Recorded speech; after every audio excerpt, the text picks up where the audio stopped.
I know after listening to part one and part two of the series, The Helper, you might think you've gotten it all, there's nothing more to say or to hear.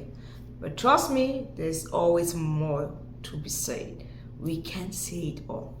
And of course, things keep changing and we keep having more updates. So, yes, we have part three, by the way, of The Helper. Yes, this may be the last episode on the series. We definitely want to know that we all are helpers. That's the first message I want to pass. We all are helpers. And as helpers, there are some things we need to know. But before then, I want to say a big thank you. I'm not sure I say thank you enough to all of you because I know the same people that lift you can bring you down. If I'm not yet down, it's because some of you have continuously lifted me. So I'm grateful. I am so grateful. Thank you all for staying with me. And a friend just reminded me today that the day I'm making this video that, hey, do you know you've been doing this thing like since I know you? Like, I'm like, really? From perspective. So it made me to understand that, hey, you think you just started now? Before, in fact, from day one, I knew this is what I know you for. So this is just to say thank you for those who have been there for day one, from day one, because I may not know you day one. Sometimes you just do your things and people, you just do your things and pass and go. But people notice that. Now we all that said, again, before I point, thank you. So there are some things definitely we all as helpers want to consider, and also when we are receiving help, we should not just be anxious. That's why the Bible really say be anxious for nothing. And indeed, if we really follow what the Bible say, most of the time we are safe. Many times we get so anxious because we need help, and on this particular note, I want to bring attention to something. Have you ever thought how many times you've sown some rights, some things that God gave you naturally because of your hunger for something? Just like in the case of Esau in the Bible.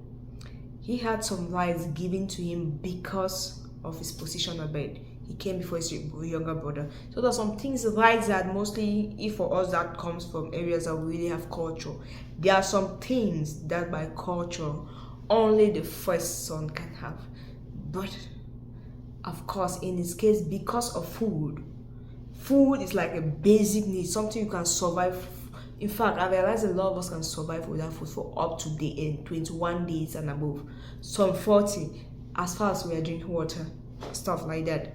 So imagine you selling all the rights that are given to you by God because of food. This food, to some people, is pride. Some people is ego.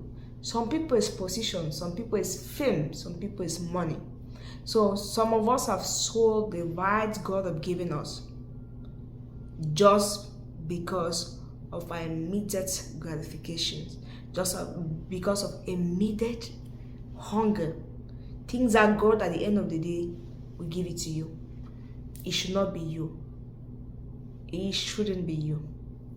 So before we get help, some things to look. One is the motive behind the help. Don't be too anxious. You say, oh, this person is good. If somebody is giving you food or is like giving something, ask, what are you taking in response? Don't be afraid to ask. It's important to ask, because sometimes people are, I'm just helping. No, they have an interior. Even if you don't ask, there's a way you can do your basic checks and let the Holy Spirit always direct you. You never go wrong with the Holy Spirit, but you can go wrong with your human wisdom. Second, the duration of the help. There are some people in relationship now, like I'm talking about marital relationship or business relation, that they assume is for long term, but the person they're in that relationship with, the intention was for short term.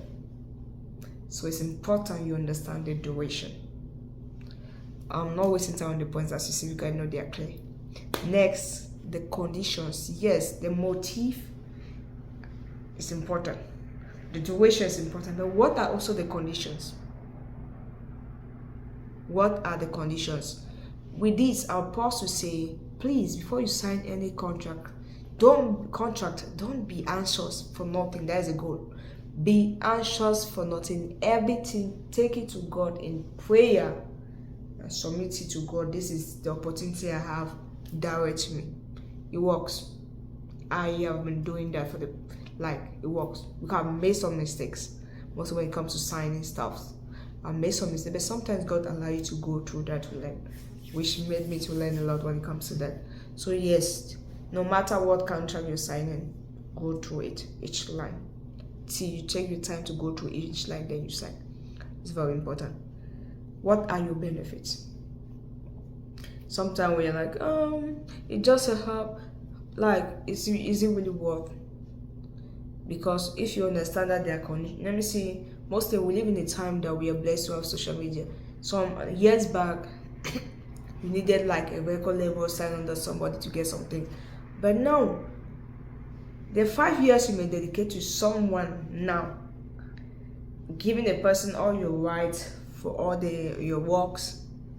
I ask some people, is it really worth it? Like you may need it, but do you really need it? Because that 5 years, if also you're determined, there are some things you can do by yourselves. That's what we the generation which. But again, you have to look, as I said, check the benefits. Maybe they can give you the visibility that when you go back on your own, you can do whatever you can do.